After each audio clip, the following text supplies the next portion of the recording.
আবারও আফগানিস্তানে ঝরল শিশুদের রক্ত। বুধবার দেশটির উত্তরে অবস্থিত একটি মাদ্রাসায় ভয়াবহ বিস্ফোরণ ঘটে। সূত্রের খবর, এই হামলায় মৃত্যু হয়েছে কমপক্ষে 17 জনের। নিহতদের অধিকাংশই পড়ুয়া বলে জানা গিয়েছে। তবে ঠিক কতজন শিশুর মৃত্যু হয়েছে তা এখনো নিশ্চিত করে জানা যায়নি। আন্তর্জাতিক সংবাদ মাধ্যম সূত্রের খবর, এদিন আফগানিস্তানের সমগন প্রদেশের একটি মাদ্রাসায় বোমা ফাটে। তীব্র বিস্ফোরণে কেঁপে ওঠে চারিদিক। তালিবানের তরফে 10 জনের মৃত্যুর খবর নিশ্চিত করা হয়েছে।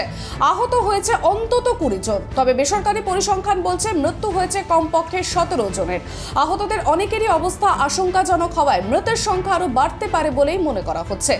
সমগন প্রদেশের রাজধানী আইবাক শহরে ঘটা বিস্ফোরণের দায় এখনো পর্যন্ত কেউ স্বীকার করেনি। এএফপিকে এক স্থানীয় চিকিৎসক জানিয়েছেন, নিহতদের অধিকাংশই শিশু।